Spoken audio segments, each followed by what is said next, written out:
আল্লামা নজরুল ইসলাম কাসিমি সাহেব দামাত বারকাতুহুম, হুজুর তো অসুস্থ, স্ট্রোক করেছেন, আপনারা জানেন, শুনছেন, সবাই শুনছেন হুজুর যে অসুস্থ, স্ট্রোক করেছেন।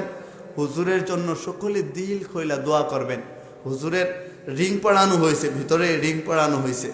তো এখন আগের তুলনায় হুজুর মোটামুটি সুস্থ আছেন, তবে ডাক্তার বলছে যে হুজুরকে বেশ কিছুদিন বিশ্রামে থাকতে হবে, বেশ কিছুদিন উনি বিশ্রামে থাকবেন।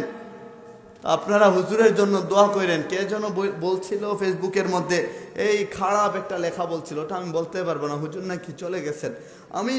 আমি এমনিতেই যখন দেখলাম হুজুর অসুস্থ, আমার ভিতরটা ফাইটা গেছে, হুজুর অসুস্থ হয়েছেন।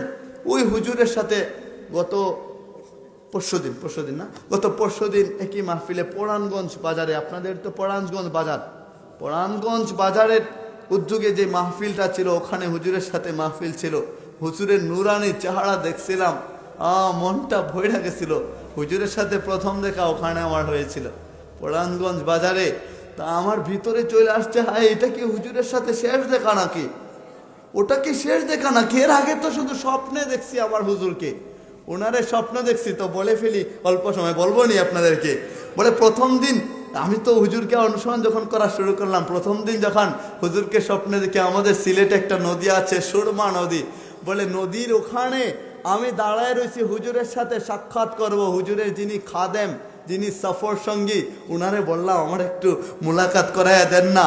তো ওখানে গেছি, হুজুর নৌকায় উঠবেন, আমারে লাঠি দেয়া পিঠে একটা আঘাত করছেন। তো আমি ভয় পাইলাম, আমি হুজুরকে অনুসরণ করি, হুজুর কি রাগ হইলেন নাকি? কেননা আমার তো আমল নাই, হুজুর তো আউলিয়া, আমার মুর্শিদ, আমি যার কাছে মুরিদ হইছি, উনারে বলছি যে হুজুর আমি উনারে অনুসরণ করি। হুজুর তিনি নিজেও আল্লাহওয়ালা, নবীজিকে স্বপ্ন দেখছেন, আলহামদুলিল্লাহ। উনি স্বপ্ন দেখছেন এবং বলছেন আল্লামা নজরুল ইসলাম কাসিমি, অনেকে অনেক কথা বলে ওনার ব্যাপারে, না, উনি শুধু ওলি না, উনি হচ্ছেন আল্লাহর আউলিয়া। ওলি একজনের সাক্ষী দিচ্ছেন, নজরুল ইসলাম কাসিমি সাহেব আল্লাহর আউলিয়া। বলে ওনাদের অনুসরণ কইরা যদি কেউ সম্মানী হয়, অনুসরণ কইরা যদি জান্নাতি হয়, ওই আউলিয়া কেউ তো আমরা চাই। আউলিয়ার সুস্থতার জন্য আমরা সকলেই দোয়া করবো। তো হুজুরকে যখন স্বপ্ন দেখলাম, হুজুর আঘাত করলেন, আমি ভয় পাই, খাদেমকে বললাম, ভাই আমি হুজুরের সাথে মাপ চাই, একটু মাপ চাইলাম। পরে একটু রাগান্বিত হয়, বলেন আসো, মানে তখন নৌকায় তুলে নেন। তো বেশ কিছুদিন পরে গত মাসে আবার স্বপ্নে দেখছি, একই স্টেজের মাঝে হুজুর আমার বুকে জড়ায় নিয়েছেন, আলহামদুলিল্লাহ। তো হুজুরের জন্য নেক হায়াত কামনা করে, আল্লাহ যেন হুজুরকে সুস্থতার সাথে নেক হায়াত দান করেন। হুজুর যেন দ্রুত সুস্থ হয়ে আমাদের মাঝে আবার ফিরে আসেন। এই দিল খোলা আলোচনা যেন করে থাকেন। যুবকদের আইডল আমাদের হুজুর, আমাদের হুজুরের এক একটা কথা আপনার কলিজায় যায় লাগে, কলিজা। যুবকরা পছন্দ করে হুজুরকে। কেন পছন্দ করে? বলে ভিতর শান্ত হয়ে যায়, গুনাহ থেকে পবিত্র হওয়ার জন্য হুজুরের কথাগুলা যথেষ্ট হয়ে যায়। তো হুজুরের জন্য সকলে দিল খুলে দোয়া করব। আরেকজন আমাদের আলেম, দ্বীনের দায়ী, উনার কথা কেন জানি বলা হয় না, আমাদের একজন বিজ্ঞ আলেম আমাদের দেশের মধ্যে, মুতালেব হুসাইন সালিহ সাহেব দামাত বারাকাতুহুম, উনার ছেলে আজকে 40 দিন প্রায় হয়ে গেছে, হারিয়ে গেছে, চলে গেছে। এই লোকটা কি করে সহ্য করবে?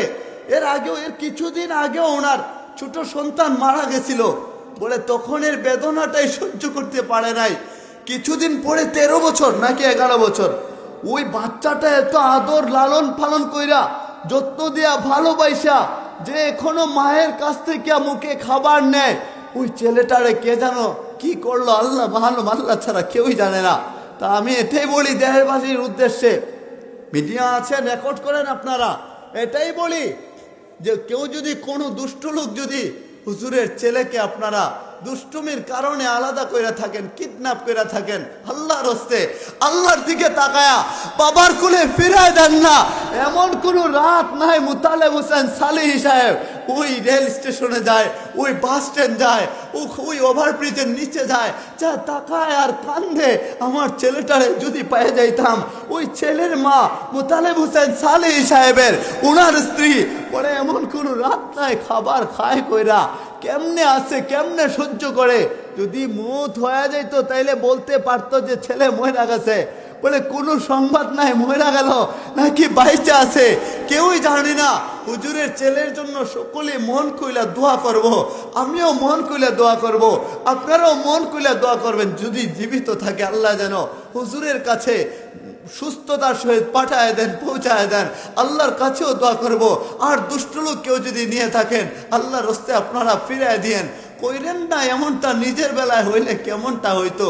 সন্তান যার হারায় সে বুঝে সন্তানের বেদনা, আর কেউ বুঝে না। আমরা দোয়া করব আমাদের আল্লামা নজরুল ইসলাম কাসিমি সাহেবের জন্য দোয়া করব, মুতালেব হোসেন সালি সাহেবের ছেলের জন্য দোয়া করব, সবাই সকলের জন্য দোয়া করব। দোয়া তো পরের হুজুর করবেন, পরের হুজুর দোয়া করবেন, আখেরি মুনাজাত করবেন। তা আমি এতটুকুই বলবো, যত কিছু আমল করলাম আমি সংক্ষেপে একটা দোয়া, হাত না তুলেও দোয়া হয়। আল্লাহর কাছে যেভাবে চাইবেন ওভাবেই দোয়া হয়।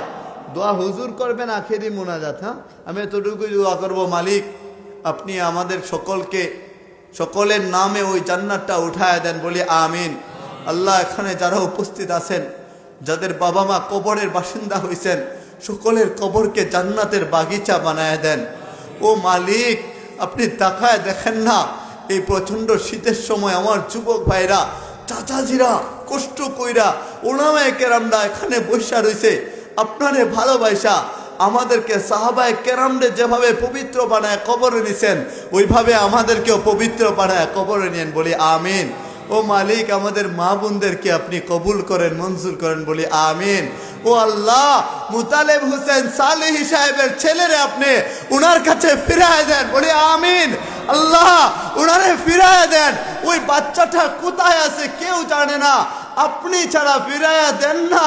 আল্লাহ আপনি কি তাকায় দেখান না, বাবা প্রতিটা রাতে যায় সন্তানের খুঁজে বেড়ায়, ওখানে ঘরে যায় না, ওখানে যায় কান্না করে। আল্লাহ ফিরায় দেন, বাবার কুলে ফিরায় দেন, মায়ের কুলে ফিরায় দেন। আল্লাহ আল্লামা নজরুল ইসলাম কাসিমি সাহেব, যিনি প্রতিটি যুবকের মনের মধ্যে কেমনে জায়গা নিছে বলে দিল খুইলা আলোচনা করে, আর যুবকের দিলের মধ্যে রাইখা দেয়, বলে তুই আল্লাহ ছাড়া আর কারো পথে যাবি না, আল্লাহ ছাড়া আর কোনো উপায় আমাদের নাই, ভাগার কোনো জায়গা নাই।